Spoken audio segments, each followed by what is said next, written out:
Nous sommes le 28 mars 1871 à Paris.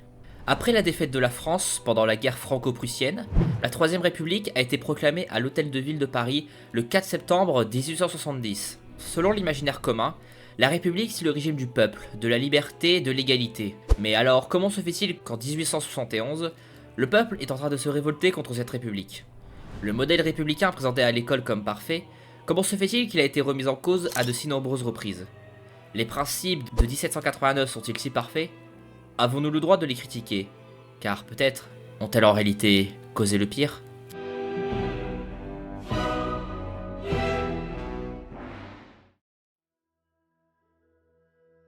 À l'origine de l'homme, il y a la volonté de puissance. Pour ceux qui ne savent pas, la volonté de puissance, c'est la volonté de l'homme de toujours chercher à se satisfaire, obtenir des récompenses, du pouvoir, du plaisir et plein d'autres choses. Cette volonté, donnée par la génétique, fixe la base, le déterminant commun de chaque être humain. Cette volonté est purement personnelle, sauf que pour se développer, l'homme a besoin d'évoluer en société. Alors que le monde des hommes n'avait nulle loi, à travers le langage et l'écriture, l'homme va se mettre à normer, régulariser, créer de la morale, donner un sens à ce qui n'en a pas, et surtout, il va hiérarchiser les individus. Depuis toujours, il y a eu des rivalités de pouvoir, que ce soit dans les royaumes d'Orient, dans les cités grecques et latines, dans l'Empire romain ou encore pendant l'époque féodale, où en France divers nobles et aristocrates se sont imposés contre le roi après la mort de Charlemagne. Le peuple ne comptait pas à cette époque car bien trop faible pour jouer un rôle, mais les nobles eux vont se faire la guerre à de nombreuses reprises, et au fur et à mesure du temps, malgré tout, c'est le roi qui va voir son pouvoir augmenter, jusqu'à l'avènement du roi absolu Louis XIV. Alors du coup, logiquement à ce moment-là, il n'y a plus de rivalité dans le royaume, non? Eh bien, le souci c'est que depuis la découverte de l'Amérique, l'Europe connaît une plutôt bonne croissance économique. Et celle-ci va faire apparaître une toute nouvelle classe, une toute nouvelle lutte et de nouvelles idées. Emmanuel Kant donnait aux Lumières la définition suivante. Les Lumières, c'est la sortie de l'homme hors de l'état de tutelle dont il est lui-même responsable. L'état de tutelle étant l'incapacité de se servir de sa capacité à comprendre, raisonner, juger sans la conduite d'un autre. Et le courage de te servir de ton propre entendement, telle est la devise des Lumières. Le mouvement philosophique des Lumières tente de changer les valeurs établies en disant s'appuyer sur la raison. Baignant dans cet avènement de la bourgeoisie et avec une critique de l'Église et de l'organisation sociale, les Lumières vont établir un certain nombre de concepts. D'abord, le droit naturel et la liberté individuelle vont devenir ce qui définit l'être humain, et d'ailleurs pour certains, ça serait Dieu qui aurait établi ces droits. Ensuite, au niveau de l'organisation sociale, Montesquieu va proposer le principe de séparation des pouvoirs. Le pouvoir de l'Église va être fortement critiqué par Rousseau par exemple, et une volonté d'abolir les privilèges de la noblesse et du clergé, et donc d'abolir les classes sociales, va apparaître. Et enfin, le dernier principe est l'égalité, pour apporter les droits naturels à tout le peuple, qu'on appelait le tiers-état, dont faisaient partie les bourgeois également. En 1789, la Déclaration des droits de l'homme et du citoyen va inscrire juridiquement les principes des Lumières comme loi fondamentale. Après la Révolution, malgré des tentatives sous la Restauration d'abolir certaines lois de 1789, les privilèges ne sont jamais rétablis et surtout maintenant, la bourgeoisie est libre. Au 19e siècle, l'Europe entière et donc la France connaît un boom économique majeur. Et cette croissance va faire apparaître encore une nouvelle classe, celle des ouvriers. Et donc ici, on va revenir à notre commune de Paris. Les bourgeois et les ouvriers sont censés tous faire partie du peuple, non? Alors, pourquoi la commune? Eh bien, tout simplement, une nouvelle pyramide sociale est apparue. Et la voici. Tout en haut, nous avons les bourgeois, avec d'un côté les bourgeois économiques, qui sont les chefs d'entreprise notamment, et à côté nous avons les bourgeois politiques et intellectuels, qui sont ceux qui émettent de la pensée et siègent à l'Assemblée. Et en dessous, nous avons les prolétaires. Alors ils sont plus ou moins riches, mais en tout cas, ils n'ont ni rente, ni grand pouvoir.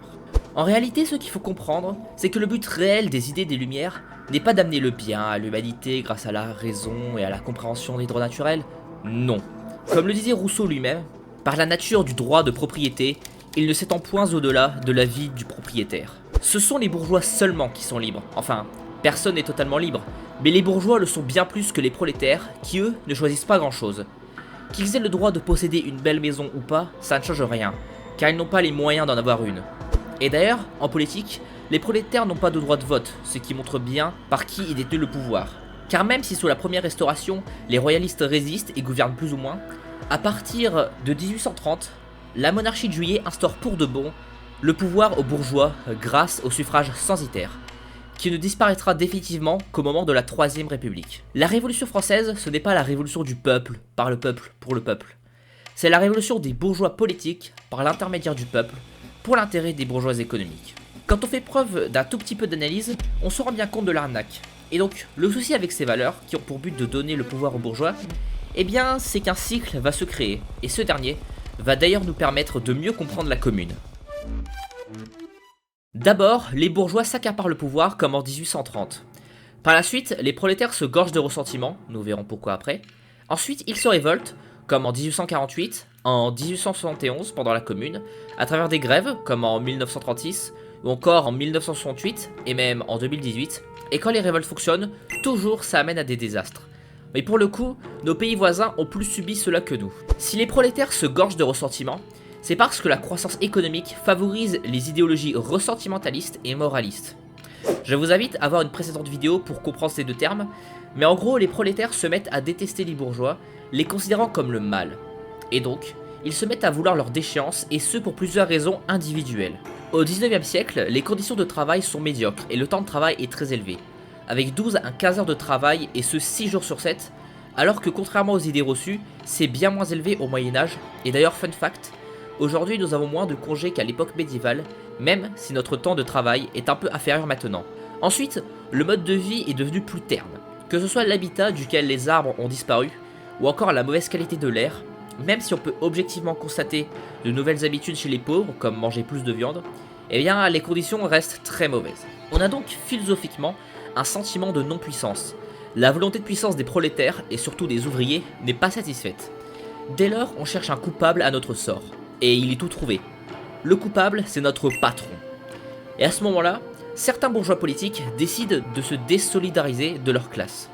Certains, comme par exemple Karl Marx ou bien d'autres, pas tous très recommandables d'ailleurs, se mettent à donner des armes intellectuelles et morales pour combattre. Mais en plus des armes intellectuelles, contrairement à l'époque féodale, les prolétaires ont des moyens matériels qui les poussent à tenter de se révolter. Que ce soit des armes comme des fusils, ou des canons, ou de la nourriture, si les prolétaires s'organisent, ils possèdent dès lors les moyens de rivaliser, voire de surpasser les élites protégées par l'armée.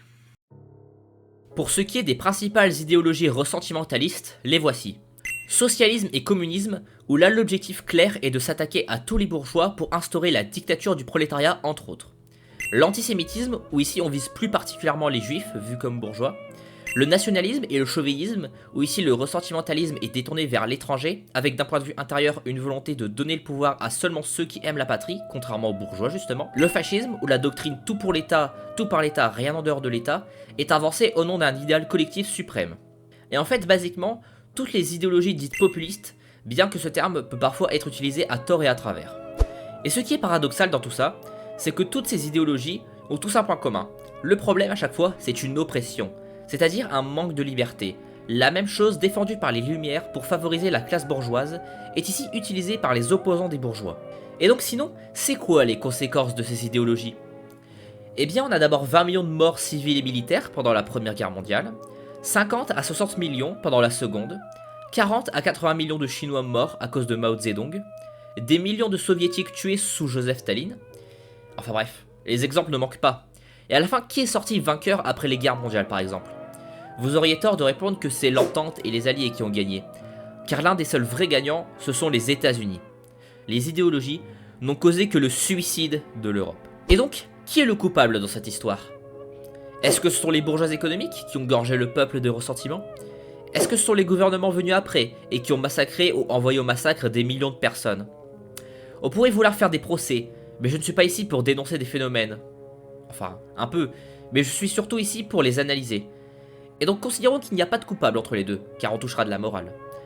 Par contre, on se rend compte d'un truc que j'ai évoqué dans ma dernière vidéo. La lutte des classes est une friction désavantageuse. C'est-à-dire qu'on a affaire à quelque chose qui demande beaucoup d'énergie pour les deux camps, mais à la fin le résultat est négatif pour tous. Forcément, sans le recul nécessaire, personne au 18e ou au 19e siècle aurait pu prendre en compte ces facteurs. Les envies humaines de pouvoir ont jailli, et maintenant une chose est sûre, c'est complètement stupide de chercher la lutte des classes. Et pourtant aujourd'hui, les choses continuent.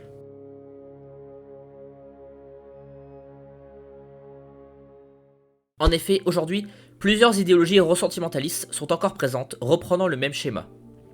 Déjà, le socialisme et le communisme sont toujours des idéologies défendues. On a ensuite ceux qu'on appelle les woke, qui eux défendent non pas une lutte des classes, mais une lutte des sexes, des ethnies ou encore des orientations sexuelles.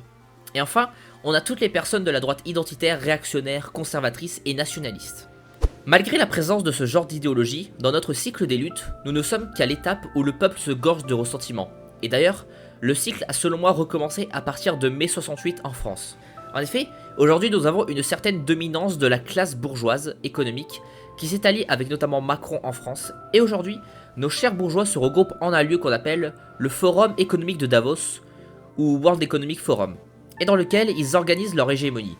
Alors, si vous m'avez bien suivi, vous auriez compris que c'est stupide de chercher la lutte des classes encore aujourd'hui. Mais en effet, les hommes de Davos ont un ultime argument, qui pourrait peut-être démentir mon analyse. Avant toute chose, revenons sur ce que c'est le Forum économique de Davos rapidement. Fondé en 1971, c'est une fondation à but non lucratif, organisation de lobbyisme et groupe de pensée qui se dit vouloir améliorer l'état du monde. Bon, comme le disait Bernard de Clairvaux, l'enfer est pavé de bonnes intentions. Et en effet, ici quand dans la liste des partenaires on retrouve que des grandes compagnies comme Amazon, Apple, Microsoft, Google, Total ou encore Nestlé, on peut se demander à qui peut bien profiter tout ça. Et puis, il faut pas oublier que de nombreuses entreprises partenaires ont des affaires bien douteuses dans lesquelles le but est toujours le même, le profit. Le forum économique de Davos, c'est simple. C'est juste des riches qui cherchent à être encore plus riches et qui cherchent à avoir encore plus de pouvoir. Et pour gagner la lutte, cette fois-ci Davos a un outil, l'intelligence artificielle. Bah oui, si le peuple se révolte, on n'a qu'à le remplacer, et puis de toute façon, les IA sont bien plus performantes que les humains, donc c'est tout bénef. Bon, encore une fois, on va devoir revenir sur quelques trucs. Ce que je vais dire mériterait une vidéo entière, mais je vais essayer de synthétiser mes propos. Un constat qui est clair, c'est que pour que le PIB continue d'augmenter à grande vitesse, il y a besoin de nouveaux gains de productivité et surtout de plus de consommateurs. Voici le schéma du monde qui se dessine.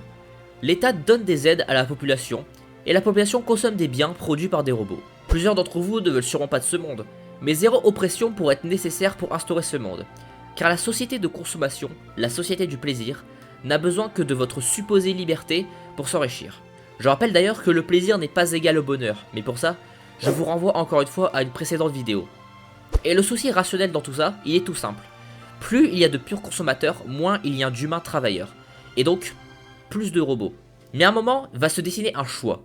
Doit-on donner des pouvoirs décisionnels et donc une volonté aux intelligences artificielles, dans le seul but de continuer à faire croître le PIB? Si la réponse est oui, c'est la fin de l'humanité. Et si la réponse est non, cela veut dire qu'une limite est instaurée. Mais entre-temps, la population aura peut-être drastiquement chuté. Peut-être qu'il n'y aura plus que quelques dizaines de millions de travailleurs sur toute la planète. Mais une question se pose. Pourquoi devrait-on faire cette espèce de sélection? Pourquoi ne pas mettre des limites aujourd'hui? Doit-on être optimiste quant à la capacité de tous les humains à être des membres productifs de la société? Ou doit-on être pessimiste? Dans l'anime Jujutsu Kaisen, pour ceux qui connaissent, c'est le même débat. Est-ce que tous les humains peuvent devenir des exorcistes? Comme toujours, mon but est de trouver la vérité. Mais contrairement à ce que je pensais avant, la vérité, c'est pas la science. Dans le sens où le but de la science, ou plutôt du dogme associé, est d'établir des lois à caractère absolu. Mais ici, nous avons touché un plafond. Certes, je pense avoir bien cerné la stupidité des luttes et les conséquences néfastes de la société du plaisir.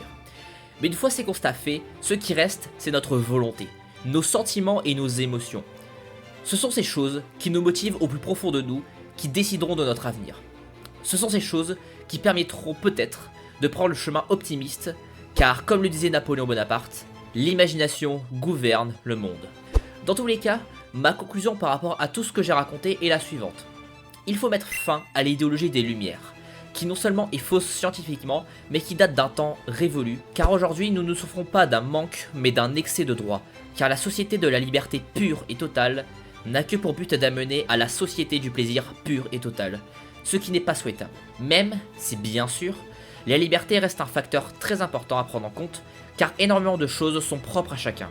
À la place, nous devrions avoir un monde sous une nouvelle approche philosophique que j'appellerais le vitalitisme, c'est-à-dire une approche centrée sur la volonté de puissance, une approche véridique qui pousse les hommes à vivre pleinement et à, entre guillemets, se détoxer notamment par rapport aux différentes addictions modernes. Devenir ce qu'on appelle de manière aguicheuse un surhomme. Et pour instaurer cette nouvelle approche, il faut combattre Davos et toute idéologie qui pousse à la lutte et au ressentiment. Maintenant, il ne reste plus qu'à trouver les solutions concrètes. Comme d'habitude, j'espère être proche de la vérité. N'hésitez pas à liker et à vous abonner si la vidéo vous a plu. Je vous conseille vivement de regarder mes précédentes vidéos qui s'affichent à l'écran pour mieux comprendre celle-ci, même si, attention, je ne pense déjà plus plusieurs choses que j'ai dites dans mes vidéos. Enfin bref, c'était Aquila, et je vous dis à la prochaine.